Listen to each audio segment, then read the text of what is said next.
नमस्कार दोस्तों, स्वागत है आपका हमारे इस वीडियो में। आज के इस वीडियो में जानेंगे साइकोलॉजी का पेपर नंबर 102 जो पेपर रहेगा फर्स्ट ग्रेड भर्ती परीक्षा 2018 का भौतिक विज्ञान का रहेगा। और आप साइकोलॉजी के सभी पुराने पेपरों के वीडियो एक जगह देखना चाहते हो तो इस चैनल पे प्लेलिस्ट बनाई हुई है जिसमें आज तक हुए सभी पेपर के वीडियो मिल जाएंगे।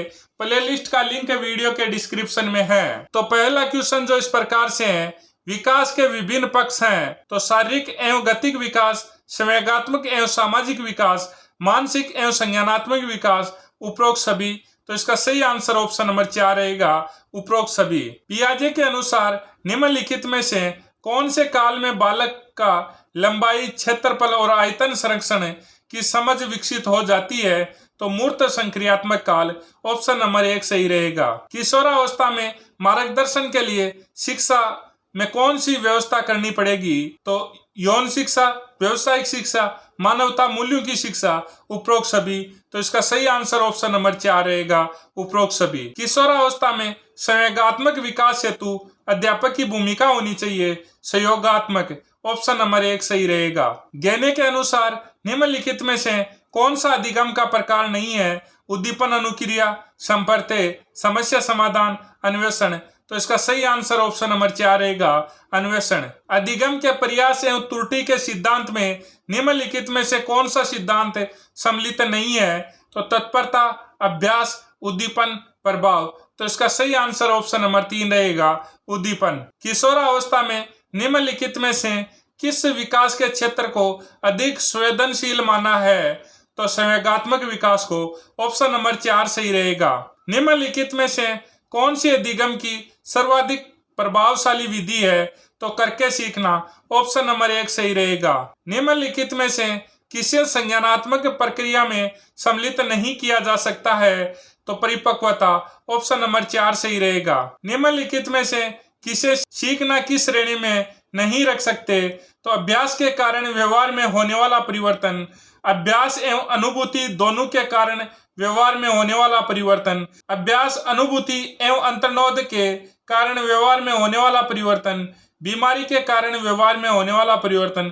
तो इसका सही आंसर ऑप्शन नंबर 4 रहेगा।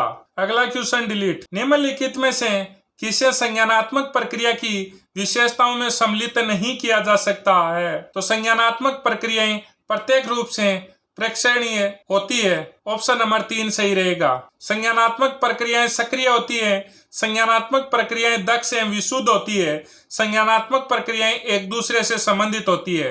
व्यवहारवाद के अनुसार निम्नलिखित में से कौन सा कथन असत्य है? तो यह है अवलोकनीय व्यवहार में व्यवहार पर बल देता है, यह चेतना का विरोध करता है, यह वातावरण पर बल देता है, यह अंतर्वेशन विधि को स्वीकार करता है। तो इसका सही आंसर ऑप्शन नंबर 4 रहेगा। दोस्तों, ओल्ड पेपर के इंपोर्टेंस और डिमांड को देखते हुए पेपर साथी ऐप लेके आया है साइकोलॉजी की टेस्ट सीरीज, जिसमें आपको मिलेंगे आज तक हो चुके साइकोलॉजी के 134 पुराने पेपरों के टेस्ट है, वह 15 चैप्टर वाइज टेस्ट है जिसमें इंपॉर्टेंट क्वेश्चन व ओल्ड एग्जाम क्वेश्चन रहेंगे। और आपको एनसीईआरटी और आरबीएसई बोर्ड की साइकोलॉजी की कक्षा 11 व 12 के चैप्टर वाइज टेस्ट रहेंगे। यह सब कुछ आपको इस टेस्ट सीरीज में मिलेगा। टेस्ट सीरीज का लिंक वीडियो के डिस्क्रिप्शन में है। निम्नलिखित में से कौन सा कारक बालक के अधिगम को प्रोत्साहित नहीं करता है? तो शिक्षण विधि, अधिगम, विशेष सामग्री का संगठन, विशेष सामग्री की अर्थपूर्णता, शारीरिक एवं मानसिक थकान। तो इसका सही आंसर ऑप्शन नंबर 4 रहेगा। शास्त्रीय क्लासिकल अनुबंधन सिद्धांत के संदर्भ में कौन सा कथन सही नहीं है? तो अधिगम किए गए तथ्य सामान्यतया स्थायी होते हैं, पुनरावृत्ति पर बल देता है, बालकों के भय और दुश्चिंता से छुटकारा दिलाने में अनुप्रयोग किया जाता है, अवबोध और रुचि की भूमिका अत्यंत कम है। तो इसका सही आंसर ऑप्शन नंबर 1 रहेगा। संज्ञानात्मक विकास का सिद्धांत दिया गया जीन पियाजे द्वारा, ऑप्शन नंबर 3 सही रहेगा। अधिगम को सकारात्मक रूप से प्रभावित करने वाला कारक है तो अधिगम परिस्थितियां, ऑप्शन नंबर 3 सही रहेगा। कोहलबर्ग के अनुसार व्यक्ति का वह स्तर जिसमें उसके दूसरों के प्रति मूल्य, विश्वास, देखभाल और वफादार निष्ठावान होना उसके नैतिक निर्णयों पर आधारित होते हैं, तो वह है परंपरागत, ऑप्शन नंबर 3 सही रहेगा। शिक्षण के विज्ञान परीक्षा प्रतिमान का विकास किसने किया? तो जोसेफ जे स्क्वाब, ऑप्शन नंबर 1 सही रहेगा। दोस्तों ये क्वेश्चन कम से कम 8 से 10 बार आ चुका है और लगभग वो क्वेश्चन हर एग्जाम में 20 क्वेश्चन ऐसे आ रहे हैं जो पहले कम से कम 5 बार आ चुके हैं। तो दोस्तों आपको पुराने पेपरों पे ज्यादा से ज्यादा फोकस करते हुए पढ़ाई करनी चाहिए और अगर आप सिलेबस और पुराने पेपरों पर विशेष ध्यान दे लेते हैं तो आप एग्जाम क्रैक करने से कोई नहीं रोक सकता, ये मैं दावे के साथ कह सकता हूं। तो दोस्तों आप अच्छे से पढ़िए और अगर पुराने पेपर पढ़ते हैं और सिलेबस पढ़ते हैं तो आपको ज्यादा इधर उधर का अध्ययन नहीं करना पड़ेगा, उससे आप पॉइंट टू पॉइंट अध्ययन करेंगे और आप एक सफलता में जो आपकी सफलता में सहायक सिद्ध होंगे। कंप्यूटर सहायक अनुदेशन का उपयोग किया जाता है तो अनुसंधान में, अनुदेशन सामग्री के विकास में, शिक्षण विधि की प्रभावशीलता जांचने में, उपरोक्त सभी में। तो इसका सही आंसर ऑप्शन नंबर 4 रहेगा, उपरोक्त सभी में। संप्रेषण का अर्थ होता है परस्पर विचारों तथा भावनाओं की साझेदारी करना, यह कथन दिया है तो एडगर डेल ने, ऑप्शन नंबर 2 सही रहेगा। निम्नलिखित में से कौन सा विकास की प्रकृति को सही रूप में प्रदर्शित करता है? तो विकास एक सतत प्रक्रिया है, ऑप्शन नंबर 1 सही रहेगा। इनमें से कौन सी विशेषता किशोरावस्था की नहीं है? तो तीव्र शारीरिक विकास एवं परिवर्तन, भावनात्मक प्रवृत्तियों का उच्च होना, विपरीत लिंग की ओर आकर्षण, समायोजन। तो इसका सही आंसर ऑप्शन नंबर 4 रहेगा। किशोर स्वयं के लिए एक समस्या होता है, यह कथन दिया था तो हरलोक ने, ऑप्शन नंबर 4 सही रहेगा। अनुकूलित अनुक्रिया उद्दीपकों की अनुक्रिया द्वारा व्यवहार का संचालन है जिसमें उद्दीपन पहले अनुक्रिया के साथ होती है किंतु अंत में वह स्वयं उद्दीपन बन जाती है। सीखने का यह सिद्धांत किसने दिया?